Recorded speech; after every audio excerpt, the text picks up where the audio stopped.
আসসালামু আলাইকুম। আমার কাছে না জানেন একটা জিনিস ভাবলে খুব অবাক লাগে। মানে আমি বিস্মিত হই যে আমার নবী হযরত মুহাম্মদ সাল্লাল্লাহু আলাইহি ওয়াসাল্লাম উনি কিভাবে জানতেন? উনি কিভাবে বুঝছিলেন? I mean উনি যখন মেরাজে যান, আল্লাহ ওনাকে নিয়ে যান দেখাতে সবকিছু। নবীদের সাথে পরিচয় করান, জান্নাত দেখান, জাহান্নাম দেখান। তখন উনি দেখলেন জান্নাতের অধিকাংশ অধিবাসী হচ্ছে দরিদ্র এবং জাহান্নামের অধিকাংশ অধিবাসী হচ্ছে নারী। এবং উনি যখন আসলেন, উনি যখন এই কথাটা বললেন, তখন ওনাকে জিজ্ঞেস করা হলো যে, অধিকাংশ অধিবাসী জাহান্নামের নারী, এর কারণটা কি? নবীজি। তখন নবীজি বললেন, নাফরমানি এবং অকৃতজ্ঞতা।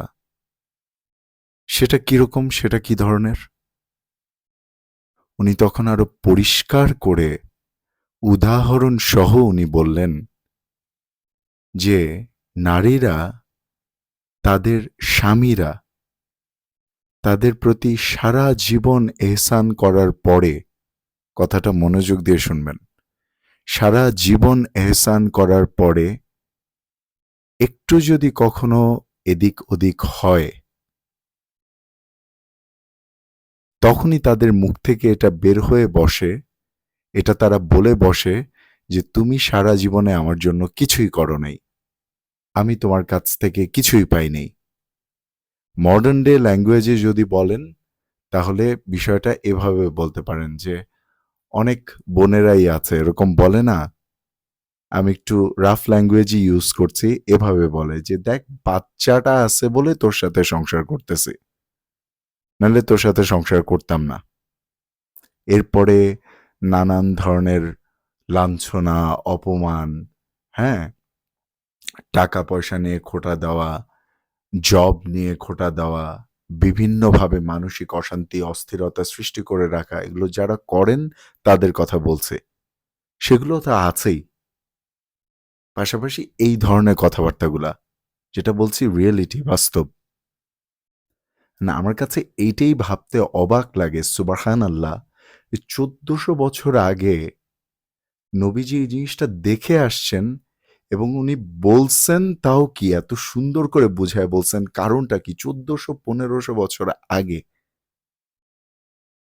যে তাদের স্বামীরা তাদের প্রতি সারা জীবন এহসান করে এবং তারা হুট করে একদিন বলে বসে যে তুমি আমার জন্য কিচ্ছু করো নাই, তোমার কাছ থেকে আমি কিচ্ছু পাইনি।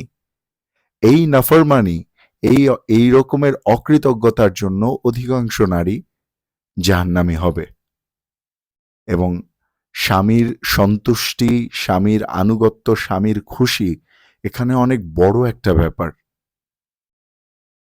তো বর্তমান প্রেক্ষাপটে যদি আপনি চিন্তা করেন, আমিও যখন মাঝে মধ্যে চিন্তা করি আমি ভাবি, আসলে অবাক হওয়ার এখানে কিছুই নেই। উনি সর্বশ্রেষ্ঠ মানব, উনি সর্বশ্রেষ্ঠ নবী। উনিই তো বলবেন, আর কে বলবে? সুবহানাল্লাহ।